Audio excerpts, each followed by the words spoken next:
अगर आप इतने इनोसेंट हैं, विक्टिम्स हैं बाबर डोगर, कितने देशों ने आपको सपोर्ट कर दिया है अभी? किस हवाले से पाकिस्तान एक स्टेटमेंट दे चुका है। हमने ऑफिशियली इस इंसिडेंट को पाकिस्तान ही स्टेटमेंट दे रहा है। किसी ने बोला है that Pakistan is a victim of terror और इंडिया ने उस पर गलत इल्जाम लगाए हैं। अरे किसी ने बोला है कि हाँ जी बिल्कुल सही बोल रहे हैं आप शहबाज साहब, इंडिया बिल्कुल गलत आपके ऊपर इल्जाम लगा रहा है। कितने लोगों ने बाबर डोगर को कॉल करके कहा कि भाई ये है हमारा स्टेटमेंट, लिख लीजिए, आप छाप दीजिए कि इंडिया जो कह रहा है गलत है। बताइए ना बाबर साहब, कितने देशों ने आपको सपोर्ट किया? एक मिनट ठहर दें, कितने मुल्कों ने ये कहा है कि जो इंडिया कह रहा है कि पाकिस्तान उसमें इन्वॉल्व है वो बिल्कुल ठीक है? हाँ, very good question, very good question. President of Egypt, सुनिए आप, president of Egypt called prime minister Narendra Modi, उन्होंने अपने सिंसियर कंडोलेंसेस कन्वे किए on the loss of precious lives in घासली टेरर अटैक। उन्होंने टेरर अटैक को स्ट्रांगली कंडेम किया और कहा कि इजिप्ट कंधे से कंधा मिला करके खड़ा है after this cross border attack.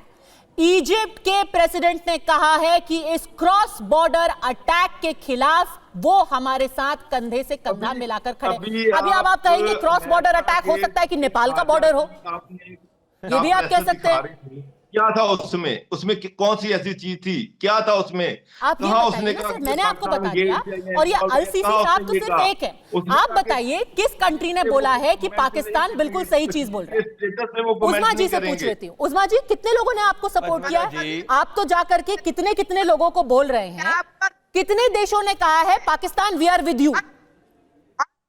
आपने सिर्फ ये इल्जाम तराशियां करनी होती हैं, झूठ के कोई पाऊ नहीं है। आपके एफआईआर ने आपको एक्सपोज कर दिया है। 6 किलोमीटर दूर आपका वो पुलिस स्टेशन था जहां पे आपने 10 मिनट के बाद एफआईआर आपने जमा करा दी है। मतलब ये पहले से आप तैयार बैठे थे, एफआईआर जमा कराने। ये इस बात पे घबराए हुए हैं आज। मैं बताता हूँ ये घबराए क्यों हैं, क्योंकि इनको लगा था दुनिया में एक मुल्क इनको सपोर्ट करेगा।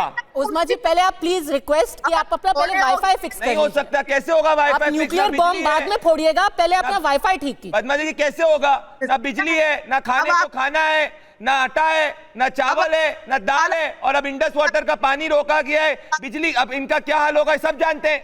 कैसे ये वाईफाई ठीक कर पाएंगी? वाईफाई शब्द को प्रोनाउंस करवाइए, वाईफाई तक नहीं बोल पाएंगी। ये आज की स्थिति पाकिस्तान की। 80% इनकी इकोनॉमी चोक हो चुकी है। वक्त क्या आप ड्रामे कर रहे हैं, क्या आप झूठ बोल रहे हैं पूरी दुनिया के साथ? अपना आपको संभाला नहीं जाता, अपना मुल्क आपके कंट्रोल में नहीं होता है। 400 किलोमीटर दूर एक जगह है और आप कहते हैं वो जी क्रॉस बॉर्डर। ये कह के आसिफ मुनीर के गुड बुक्स में आ सकते हो, पर पाकिस्तान के अंदर आतंकवादियों की जान नहीं बचा सकते। मैं वापस से कहूंगा पद्मा जी, ये 26/11 वाला समय नहीं है जब इनसे डॉजियर खेला जाएगा। ये समझ नहीं रहे। इनको ट्रेलर और टीजर शायद से मिला हुआ है अभी पुलवामा के बाद में बालाकोट और सर्जिकल स्ट्राइक में। अब ये नहीं पता, इनको नहीं पता है, ये समझ नहीं पा रहे आतंक की मिट्टी का क्या मतलब है। प्रदीप भंडारी, ये बताइए प्रूफ क्या है? At the end of the day सारे पाकिस्तानी, उस्मा जी भी यही कह रही हैं, बाबर साहब भी यही कह रहे हैं, जनरल साहब भी यही कह रहे हैं कि प्रूफ क्या है? आपने प्रूफ क्या दिया? क्योंकि इनकी सेनेट में जो रेजोल्यूशन पास हुआ है उसमें क्या लिखा है? उस्मा जी होल्ड ऑन, आप ही के सेनेट का रेजोल्यूशन पढ़ रही हूं, तब तक आप वाईफाई ठीक कीजिए।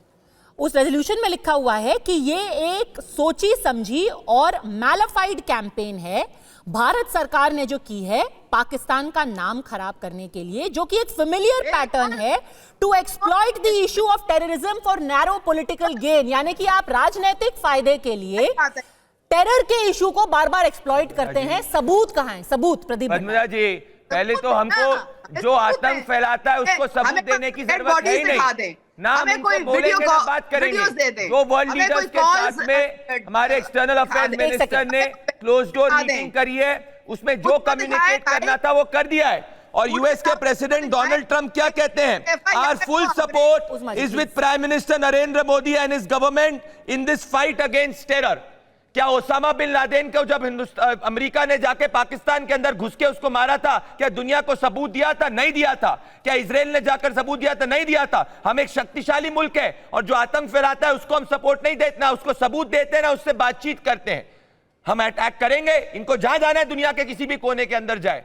देखिए हमें प्रूफ की जिनको क्लोज डोर पे जितने भी वर्ल्ड लीडर्स हैं, हमारे एक्सटर्नल अफेयर्स मिनिस्टर ने उनके साथ में वार्तालाप कर ली है, और कुछ ही समय पहले आपका बॉटम टिकर चला रहा है, इजराइल के साथ भी बातचीत हो चुकी है। पर पाकिस्तान को ना सबूत देंगे ना बातचीत करेंगे, क्योंकि आतंक वो फैलाता है, वो दौर गया। देखिए ब्रिगेडियर साहब कुछ अपने फोन पे दिखा रहे हैं, सबूत की बात हो रही है। ब्रिगेडियर साहब क्या क्या सबूत लेकर के आए हैं आप? क्या है ये इंटरनेशनल सबूत जो आपके पास है? RSS banned as a terrorist organization जब नथुराम गॉडसे ने मारा था। We don't have RSS like organization ruling Pakistan. For God's sake, ये भारत की ऑर्गेनाइजेशन है, नहीं बचा पाओगे। बीजेपी की फॉर्म में रूल कर रही है। That is the मुनीर और तमाम डीप स्टेट को नहीं बचा पाओगे। Ruled by a terrorist organization. क्या सबूत नहीं बचा पाओगे। घर बचाओ, बेटी बचाओ, गौ रक्षा के नाम पे रोजाना आप लिंच कर रहे हैं। आज 30 करोड़ मुसलमान भारत में आ चुका है।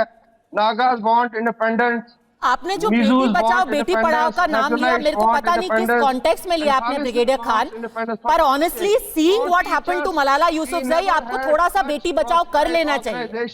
उस बेचारी की ये हालत होती नहीं अगर आपने बेटी बचाओ किया होता। एनीवे, हम आउट ऑफ कॉन्टेक्स्ट कह रहे हैं, हम आउट ऑफ कॉन्टेक्स्ट जा रहे हैं। ब्रिगेडियर हसन, RSS को बैन नहीं किया गया था, आप हिस्ट्री की बात करते हो, आप डर्टी वर्क की बात करते हो। अरे हमारे देश की किसी भी राष्ट्रवादी ऑर्गेनाइजेशन पे ना आपको बोलने की हिम्मत है, ना आपके तुम्हारे बोलने की काबिलियत है। ये बोलकर वापस से मैं कहूंगा पद्मजा जी, ये हर दुनिया की हर चीज की बात करेंगे, क्योंकि इनको पता है कि आने वाली सुबह, या इनको नहीं पता कितनी सुबह पाकिस्तान देख पाएगा। ये इसीलिए हर चीज की बात करेंगे दुनिया के अंदर। अगर इनको कॉन्फिडेंस है, इंतजार करो, इतना घबराहट क्यों हो रही है? क्यों एक कॉकटेल अरेबियन सी के अंदर कर रहे हो? क्यों नो फ्लाई जोन घोषित कर रहे हो? अगर इतना ही है तो क्यों इतनी घबराहट है? और ब्रिगेडियर साहब ऑनेस्टली जितना आप इतिहास की बात करते हैं ना, अगर आप थोड़ा सा फ्यूचर और प्रेजेंट की बात कर लेते तो आपके देश की फ्रैंकली ये हालत होती नहीं। आप ऑब्सेस्ड हैं कैदे आजम, मोहम्मद अली जिन्ना, RSS। कल आपका इमेजिन पीएमओ के स्टेटमेंट में लिखा हुआ है, India's belligerent measures have vindicated two nation theory as well as apprehensions of Quaid-e Azam Mohammad Ali Jinnah as encapsulated. आप टू नेशन थ्योरी में फंसे हुए हैं सर, दुनिया कहां चली गई है? बहुत जिम्मेदारी से बात कहूंगा। कह रहा था ना, जगुलर वेन की बात कर रहा था। अब हम पाकिस्तान के आतंकी जगुलर वेन के ऊपर हमला करेंगे। याद करिए, एक तरफ एक तरफ ये भुट्टो हुआ करता था जो कहता था कि 1000 साल तक पाकिस्तानी घास खा लेंगे पर हिंदुस्तान से लड़ेंगे। उस व्यक्ति को पाकिस्तान की जमीन तक नहीं नसीब हुई। परवेज मुशर्रफ को लगा था कि वो बहुत बड़ा क्रांतिकारी है पाकिस्तानियों के लिए, उसको पाकिस्तान की जमीन तक नहीं नसीब हुई। इसी तरीके से लियाकत अली खान ने सोचा था कि he will bleed India with 1000 cuts, उसको पाकिस्तान तक की जमीन नहीं नसीब हुई। तो आसिम मुनीर को भी पता चल जाएगा कि हमारी ताकत क्या है। और ये सब तो टीजर था, अब ये 2025 का भारत है, मोदी जी का भारत है। आप सोचोगे भी नहीं क्या होगा।